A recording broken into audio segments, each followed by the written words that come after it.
አሰላሙ አለይኩም ወራህመቱላሂ ወበረካቱ። ቤተሰብ ትናማታ እንግዲህ ምሽታችን ድምቅ ያለ ነበረ ከመጡ በኋላ ጨረቃዎቻችን ማለት ነውና እነዚህ ልጆች የሆነ ነገር ሰርፕራይዝ ሊያደርጉን ነውና ምን ታስባላችሁ ውዶቼ? አይ ቲንክ ሲመስለኝ ዱባይ መጥተው ነው። እኔ አላቅም ብቻ የመጡ ይመስለኛል። በምን ቅጽበት እንዴት ብሎ መቼ የምር አስማት ሰሩብን መሰለኝና የምር እንደ ድሮ ቢሆን ማለት ነው። ድሮ ውጭ ነበር የምሰራውና በየትኛውም ሰዓት ከየትኛውም ቦታ አፈላልጌም ሆነ ምን ብዬ ካሉበት ድረስ ሂጄ አገኛቸው ነበር ማለት ነውና እና ደግሞ እነሱ ራሱ በፊት አሁን ያለሁት ቻርጃ ነበርና ወደ ቻርጃ ምናምን መምጣታቸው አይቀርም ነበርና ሁላ ጻፉልን የት እንዳላችሁ ምናምን እያሉ ነበረ እና ብቻ አገኛቸው ነበር እንደ ድሮ ቢሆን ውጭ ምሰራ ብሆን ማለት ነው። አሁን ግን ኮንትራት ነኝና መውጣት ያው አልችልም። መውጣት ብችልም ላይክ ዝም ብዬ ለሆነ ለሞል ምናምን በምክንያት ነው የምወጣው። ገባችሁ? በምክንያት ስላችሁ ከሹፌር ጋር ምናምን ስለሆነ ትንሽ እንትን ይላል። በፊት ግን ነጻነት ስለነበረ ማንም እንትን የሚላይ ስለሌለ ችግር አልነበረውም ማለት ነው። ያሉበት ሁላ ድረስ ይጃገኛቸው ነበረ። ብቻ ግን ይመቻችሁ። ያው እንግዲህ ጊዜው ያለንበት እንትን ሙቀት ቢሆንም ምንም ኖርማል ነው። ሙከይፍ ስላለ ምንም ችግር የለውም። ያው ጥሩ ቦታ ደግሞ እንዲህ ባህር ቦታ ምናምን ጥሩ መዝናኛ ቦታዎች ሲሄዱ ደግሞ አየሩ ትንሽ ነፋሻማው እንትኑ ደስ ይላል። ፓርክ ምናምን ነገር ሲሄዱ ምንም አይልም አየሩ ማለት ነው። ቀዝቃዛ ነው።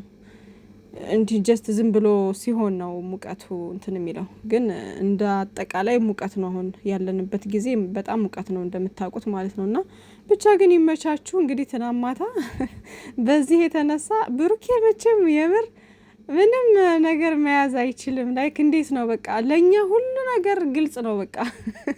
ቅመምዬ ደግሞ የሆነ ትንሽ ያዛ አድርጎ ሰርፕራይዝ እንዲያደርገን ትፈልጋለች። እሱ ግን በመሀል የሆነ የሚያመልጠው ነገር አለ ምናምን እና ብቻ ግን ያው ሳይመጡ አይቀሩም አለው አለም ብቻ እና ዛሬ እኔ እንጃ የዛሬውን በጉጉት እየጠበቃችሁን አይደል? ምን ይሆን እያላችሁ ሁልሽም እየጠበቅሽ ነው። ዛሬ ሰርፕራይዝ አለን እንግዲህ በጉጉት እንጠብቃለን ማለት ነው። ከዛ ውጪ እንግዲህ ቀለበት ስነ ስርዓቱ ፓሪስ ቢሆን እያለ ነበር ብሩኬ። ቅመምዬም እንግዲህ እዲ ምናምን እያለች በጣም ደስተኛ ሆና ነበር ምናምን ማለት ነውና ብሩኬ ያው ሁሉ ነገር ከተሟላለት ምናምን ለማድረግ ወደ ኋላ አይልም። ታውቁታላችሁ ያው የተግባር ሰው መሆኑንና እንዳሰበው ነገሮች ከተሳኩለት ምናምን እዛ ጋር ማረጉ አይቀርም የማይቀር ነው። እና ለማንኛውም ያሰብከው ሁሉ ይሳካ፣ ያሰባችሁት ሁሉ ይሳካ፣ ያደርግላችሁ፣ ምኞታችሁን ሁሉ እንደፈለጋችሁት ያደርግላችሁ አላህና ጨረቃዎቻችን። ግማሹ እንትና ምንድነው ቬጋስ ይሏቸዋል። ቬጋስ የሚባለው አሜሪካ ውስጥ ነው አይደል ባልሳሳት። ግማሹ ካናዳ ይላቸዋል ግማሹ እና እኔ ወደፊት ሀገራችንን አላህ ሰላም ያደርግልን። የምር ሀገራችንን ሰላም ያደርግልንና ማለት ነው። በቃ በየቦታው እየሄዱ ምናምን ኢንጆይ ቢያደርጉ። ይሄ በነገራችን እንደዚህ አይነት ነገር በጣም ነው ደስ የሚለኝ። ቪዚት ምንድነው የሚባለው ይሄ መጎብኘት፣ ሀገሮችን በተለያየ መንገድ እየሄዱ መጎብኘት ምናምን ነገር በጣም ደስ ይላል። ምክንያቱም እንደዛ ነገር ውዶቼ አንደኛ እናንተ ኢንጆይ እያደረጋችሁ ነው፣ ራሳችሁን እያዝናናችሁ ነው። ሁለተኛ ደግሞ በጣም አሪፍ የሆነ ቪው በቃ እያያችሁ ነው የምትሄዱት። ላይክ ማንም ሰው ያላየውን ነገር ሁላ እያያችሁ ነው የምትሄዱት። በቃ ብቻ ምን ልበላችሁ በጣም ደስ ይላል። እኔ እንደዚህ አይነት ላይፍ በጣም ደስ ይላል። እኔ ወደፊት የሆነ ቢዝነስ ላይ የሆነ ደረጃ ላይ ከፍ ካልኩኝ ወላሂ እንደዛ ነው የማስበው። በቃ በተለይ በዚህ አሁን ዩቲዩብ በዚሁ ቀጥዬ ምናምን ትንምል ከሆነ ምናምን ወደፊት በጣም ብዙ ነገሮችን አስባለሁ እና አላህ ያሳካልኝ ነዋሪ ያድርገን። ግን በቃ ለእናንተ ለሰዎች እያካፈልኩ ምናምን ላይክ በየቦታው እየሄድኩኝ እየጎበኛሁ ምናምን ያለውን ነገር አዳዲስ ነገሮች ምናምን ሁሉ ማሳየት ፈልጋለሁ። ብቻ እንትናን ታውቁታላችሁ ሁላችሁም እዚህ ዩቲዩብ ላይ እንትና ማነው አቤል ብርሃኑ የዊኗ ልጅ የሚለው ማለት ነው። ወላሂ እሱ ልጅ ማለት ነው እኔ ድሮ ውጭ በምሰራበት ሰዓት ገና ዩቲዩቡ ገና 200,000 ምናምን ነበረ። የሚገርማችሁ እኔ ሳቀው 100 ምናምን ሺህ ነው ምናምን 200,000 አይ ቲንክ እንደዛ አካባቢ። ግን ትንሽ ሰብስክራይብ ነበር፣ ትንሽ የሚባል አይደለም። ይሄም ግን ያን ያክል እንዳሁን አልነበረም። በቃ እኔ ሳቀው ማለት ነው 100,000 ነው ምናምን ገና እንትን እያለ ነበረ። ከዛ በኋላ እያለ 200 ከዛ 300 ከዛ 400 ሲል ምናምን አሁን 2 ሚሊዮን ገብቷል ነው ወይስ 2 ሚሊዮን ገብቷል መሰለኝ። አይ ቲንክ 1 ሚሊዮን ምናምን ይሁን 2 ሚሊዮን ይሁን ገብቷል ሰብስክራይብ ማለት ነው።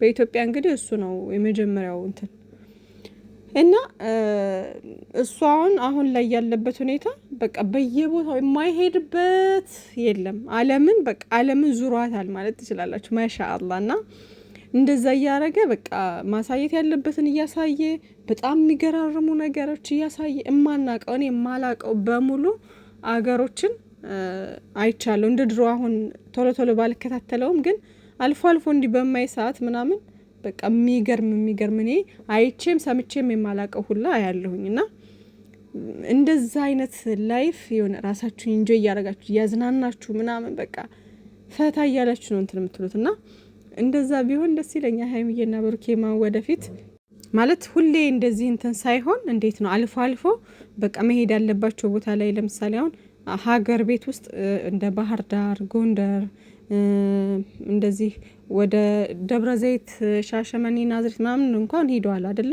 ያልሄዱት ወደ አርባ ምንጭ፣ ጅማም የሄዱ አይመስለኝም ምናምን ብቻ ጥሩ ጥሩ ፓርክ ያላቸውንና ጥሩ ቪው ያላቸው ቦታዎች ላይ ሂደው እነሱን ካዳረሱ በኋላ ወሎ ምናምን ሂደው የሆነ በቃ እንትናቸውን አላደል ያንን ነገር ካደረጉ በኋላ ይሄ ውጭ ሀገር ምናምን ችግር የለውም። ከስንት ወይም ከ2 አመት ወይም ከ3 አመት አንዴ ወይም በአመት አንዴ ምናምን ነገር ቢሆንም ችግር የለውም። ኖርማል ነው። ያን ያክል ብዙ እንትን የሚል ነገር የለውም። ብቻ ግን እኔ እንደዚህ አይነት ነገር ደስ ይለኛል በጣም ማለት ነው ውዶችዬና የተለያየ ቦታ ነው እያሏቸው ነበረ። ዝም ብለውም ከታችም ለመፎገር እኮ እዚህ ቦታ ላይ ነው ይሏቸዋልና በዚህ አጋጣሚ ሀይሚዬና ብሩኬ ሰው ማመን ላይ በጣም እንትን ናቸው። ያው አሁንም በፊትም ዋጋ ሲያስከፍላቸው የነበረው ያ ነገራቸው እንደሆነ ትናንትናም ባረጉት ኢንተርቪው ተናግረዋል። ከዚህ በኋላ ያው ይማራሉ ብዬ ተስፋ አድርጋለሁኝ። ግን አሁንም የተወሰነ አለባቸው ይሄ ሰው ማመን የሚለው ላይ ትንሽ ደካማ ፓርታቸው ነው ብዬ አስባለሁኝ። እና ሰው የሆነ ነገር ባለ ሰዓት ቶሎ የማመንና ያ ሰው ለነሱ በቃ ሁሉ ነገሩ መልካም ሆኖ የሚታያቸው አይነት ነገር ሰዎች ይመስሉኛል ማለት ነውና በተለይ በዚህ ሰዓት ግን በዛ ወይ መሄድ የለባችሁም። ገባችሁ? የሰውን እንትን ቀርባችሁ በደንብ ሳታውቁት በደንብ እንኳን አወቅን ብላችሁ እንኳን የሰው ልጅ በጣም ከባድ ነው ውስጡን ለማወቅና ይከብዳልና ሰው ሁሉን ማመን አይቻልም። ራሳችሁን መጠበቅ መቻል አለባችሁ። በራሳችሁ ላይክ ሰው የሆነ ነገር ቢላችሁ እውነቱን ነው ብላችሁ ቶሎ መቀበል የለባችሁም። በዚሁ አጋጣሚ መናገር ምፈልገው ማለት ነውና ከነሱ ያየሁበት ባህሪ ደካማ ጎናቸው ብዬ የማስበው ይሄ ሰው ማመን የሚለው ነገር ነው። እና እሱ ላይ በደንብ እንትን ማለት አለባችሁ። በተለይ በዚህ ሰዓት ጊዜው ከባድ ነው። አሁን ላይ እንኳን አይደለም ሌላ ሰው ይቀርና የቅርብ ወንድም እህት እንኳን የሚባል የራሳችሁ ሰው እንኳን አሁን ላይ በጣም እንትን ያለበት ሰዓት ነው እና ለራሳችሁ መንገዶቻችሁን ማስተካከል መቻል አለባችሁ። እንዴት ነው የምታስተካክሉት? ይሄ ሰው ማመን የሚባለው ነገር ላይ በጣም መስራት አለባችሁ። በቃ ከዛ ማድረግ ያለባችሁን በልክ ነው ማድረግ ያለባችሁ። የመልካምነት ምናምን የሚባለውን ነገር በልክ መሆን አለበት። ለራሳችሁም እያሰባችሁ መሆን አለበት ምናምን። እንደዛ ሲሆን ህይወታችሁ እየተቃና ጥሩ መስመር እያያዛችሁ ምናምን ነው የምትሄዱት። ግን በጣም ቸር ከሆናችሁ በጣም ደግ ከሆናችሁ ያ ነገር እኮ ለራሳችሁ ይጠቅማችኋል። ግን ደግሞ የእናንተን አሁን እዚች ምድር ላይ ስትኖሩ እንዴት ነው የራሴ የምትሉት ነገር በህይወት እስካላችሁ ድረስ የሚያስፈልጋችሁ ነገር ይኖራል። እንደዛ ስለሆነ ከራስ በላይ ይባላል። ፈጣሪም መጀመሪያ ማስቀደም ያለባችሁ ራሳችሁን ነው ይላል እኮ አይደለ? ከኛ እንትን ሲል ነው ካላችሁ ነገር አካፍላችሁ ለሌሎችም እንትን በሉ የሚለው። ግን ቅድሚያ መስጠት የምትችሉት ለራሳችሁ ነው። ገባችሁ አይደለ? ራሳችሁን ጥላችሁ ራሳችሁ እንትን እያላችሁ ምንድነው ራሳችሁ የተጎዳችሁ አይደለም ሌላውን እንትን የምትሉት ማለት ነውና ሀይሚዬና ብሩኬ የኔ ውዶች መልካምነታችሁ እንዳለ ሆኖ ምናምን ይሄ ሰው ማመን የሚባለው ነገር ላይ እንትን ማለት አለባችሁ። ተምራችኋል ብዬ አስባለሁ። ኦሬዲ አሁን ተምራችኋል፣ ግን ወደፊትም ላለው ነገር መጠንቀቅ መቻል አለባችሁ ባይ ነኝ። ብቻ ግን ይመቻችሁ። እንግዲህ የዛሬውን ሰርፕራይዝ በጉጉት እንጠብቃለን። መልካም ጊዜ ይሆንላችሁ። ባይ ባይ።